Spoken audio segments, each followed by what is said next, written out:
I have a little bit of a confession today. So when I first started sewing, I avoided pants and skirts and bottoms and shorts like the plague. You want to know why? It wasn't just because of fitting, because obviously fitting is a little bit more complex for our bottoms. So what scared me the most was the waistbands. How do you get all of those layers together, the elastic, the top stitching? How do you make it all work so that it actually looks good? It all just kind of felt like overwhelming. I wish that I had had this exact video coming up to show me that it's all very doable.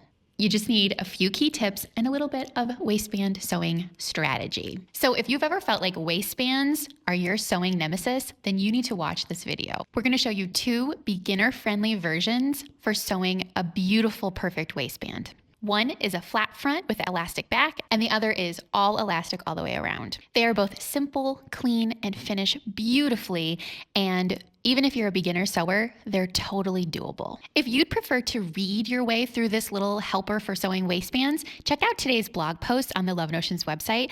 Our friend and Love Notions ambassador, Katie, is walking you through every step, super clear with great pictures and instructions.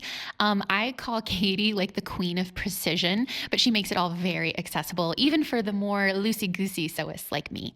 So let's conquer our waistband sewing fears together, and maybe we'll even start loving this step of the process. In this video, we're going to talk about 2 ways to sew waistbands. First, a flat front elastic back, and secondly, an super comfy all elastic waistband. And both of these examples use the pattern Summer Caye, which is a super comfy pants, capris, and shorts sewing pattern with tons of pretty options. And both of the examples use woven fabric, but please note that this pattern can use drapey medium weight knits.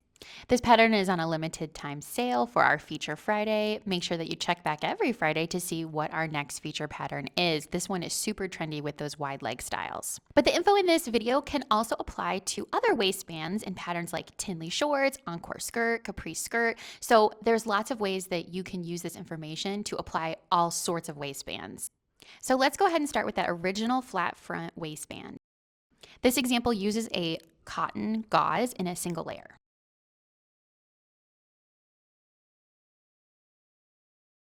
That's a really thin fabric, so if you're using a thicker fabric, you might find that interfacing and removing the seam allowance from the interfacing will make it much easier to work with and your seam's a little bit less bulky. If you're working with a very lightweight fabric like rayon challis, for example, interface everything, and you might consider using a fusible lightweight tricot interfacing. This is a kind that's meant for knits, but it works really great with lighter wovens too. After interfacing, you're going to sew your inner and outer pieces together like a smile, as in the original tutorial, and then we've got to understitch.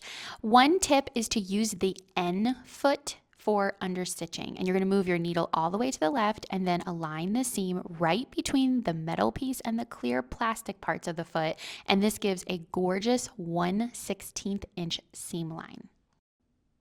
Understitching is a really great step because there's going to be now a tiny amount of that outer band that's rolled towards the inner band, and it's going to completely conceal the lining when you look at it from the outside. Another step that's not strictly necessary is finishing the long raw edge of the front side of the waistband with your serger. Again, not necessary, but it helps with keeping everything neat as you're turning under the raw edge later.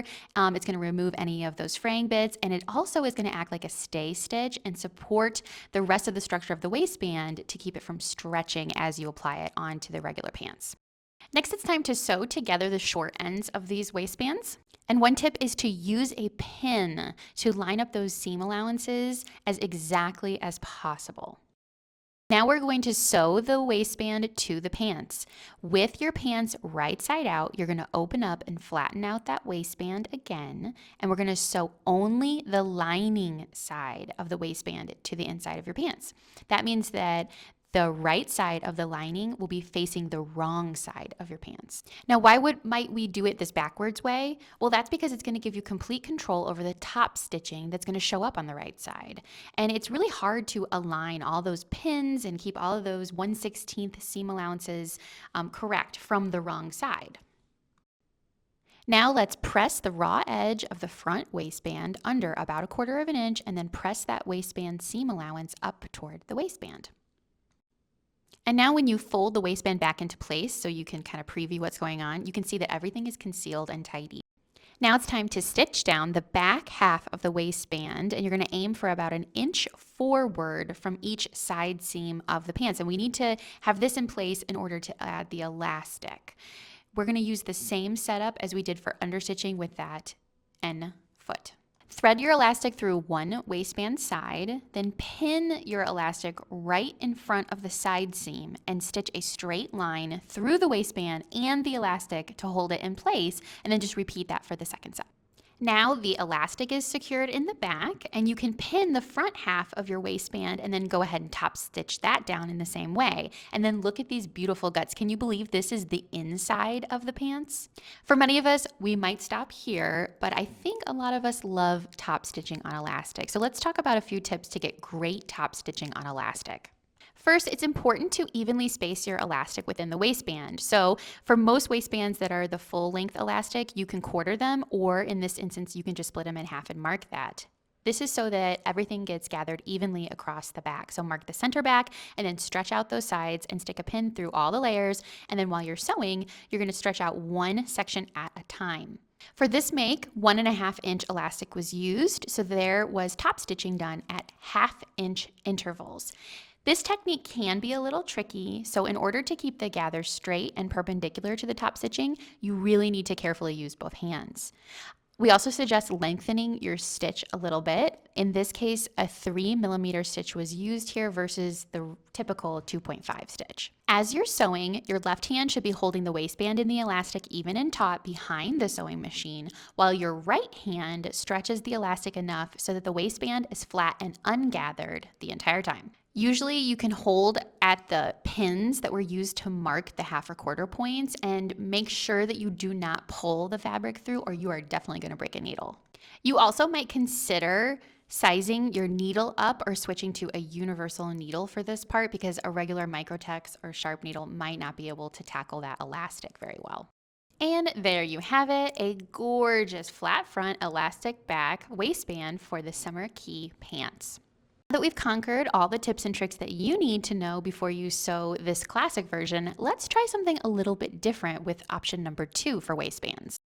That is an all-around elasticated version, and you're not going to change any of the pattern pieces. This is a top stitch waistband, and it's actually really great for knits as well as woven. This is a really comfortable and secure way to sew a waistband because the elastic inside is not going to be going anywhere, and it's super comfortable. So for this version, rather than sewing most of the long edge of the waistband to the top raw edge of the pants and adding elastic, and then going back to finish that seam, we're going to leave open a little slot at the inner waistband center back seam to insert elastic, and actually insert the elastic after the whole waistband is attached.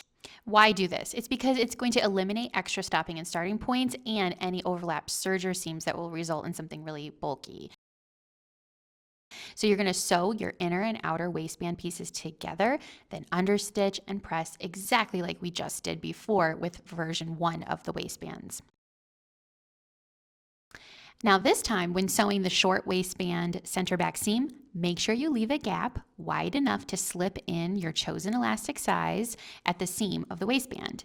Be sure to backstitch at both sewn edges of this little hole here, and then press those seams open. And that's going to create a finished looking hole. And this is really important. This hole has to be oriented to be on the inside of your pants against your body. So if you're using a directional or a napped fabric, please double check to make sure that your end product will face the right direction before you stitch anything down permanently. Attach the waistband as usual to your pants and then thread through the elastic.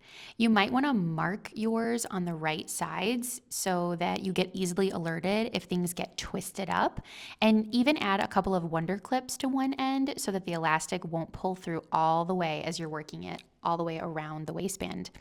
Another tip is that knit elastics tend to shred at the cut edges, so you might want to use pinking shears on your elastic to make sure that this is no longer an issue for you. And this is super important. Please follow this advice.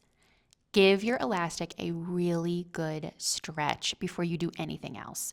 Wrap it around your waist where you want your waistband to sit, and then give yourself just a little bit of an overlap, maybe like half an inch to an inch, and then cut. We found that all of the top stitching really does permanently stretch the elastic out a little bit more than you might anticipate.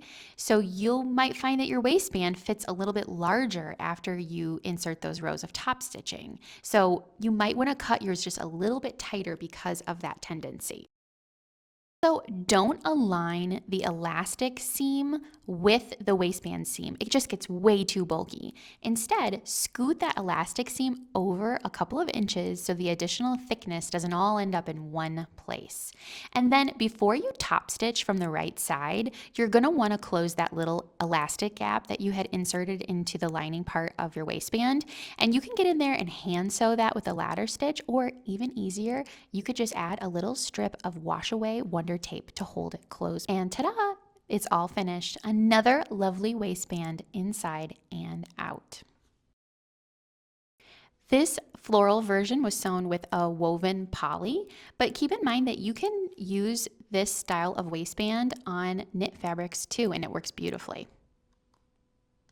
I hope these waistband sewing tips and these 2 options for gorgeous waistbands were helpful for you. Please leave me a comment down below about other sewing tips that you'd like to see something more in-depth on.